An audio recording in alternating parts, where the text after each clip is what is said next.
Alrighty. Figured to start off with a flat. It is the most basic of things, and something that you'll be stuck on the side of the road with. So we have this tire, wheel, tube. I let all the air out, but it is flat. So what we're going to do, first things first, is we're going to get the tire off of the wheel. So what we're going to do is we're going to grab our tire lever, and we're going to get under the tire, work it over, and we're going to work our way around.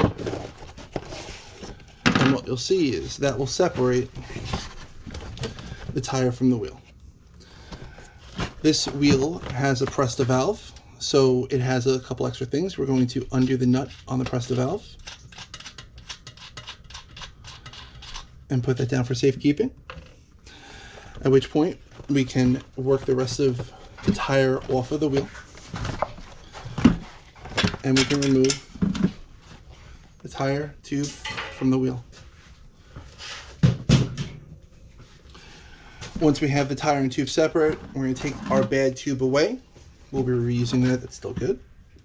And we want to go through the tire to see what damage we saw. Well, what happened, what gave us a flat. So we can always try to look from the outside, but the best way is to basically spread your fingers and run your fingers along the inside. Because if there's something pokey, pointy, and you feel it by hand, it's probably going to pop your tube. So we run through, go through the whole tire. I usually go through a couple times. I want to make sure that there's no nothing missed. So I'll work my way through it. And when I'm satisfied there's nothing in there, I'll take a new tube. Get out of my bag. I want to get some shape to it. So I will get that tube to have just a little bit of air in it. So we're going to connect it to this little hand pump, and we're going to pump it so it has some shape to it.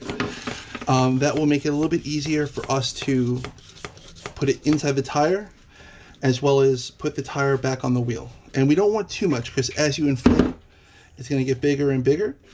So right now it has some shape to it. There's some form to it. I'm going to take the tube, put the tube in the tire, and then we're going to get our wheel back. Alrighty.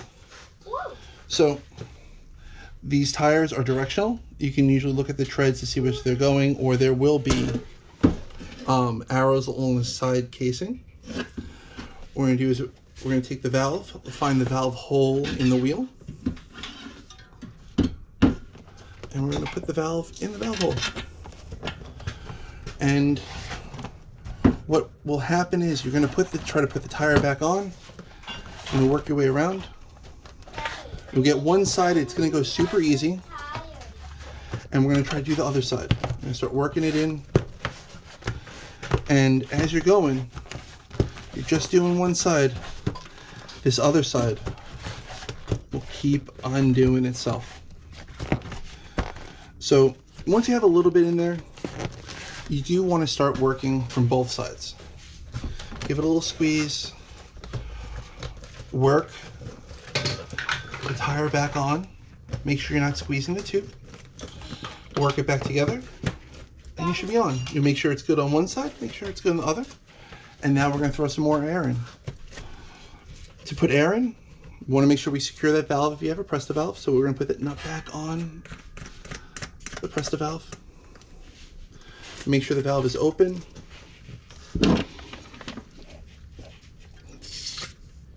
And thread on our pump. And then we're going to start pumping. As you're pumping, you do want to check to make sure the tire is still seated on the rim. And you'll just make sure that there's nothing looks out of the whack. Because at this point, pretty much ready to put the wheel back on and ready to go back home. Or continue your ride, whatever you want to do. But once we got some air in it, we're good. And take the pump off. If it's Presta, we're going to close the valve. Daddy, and you're good.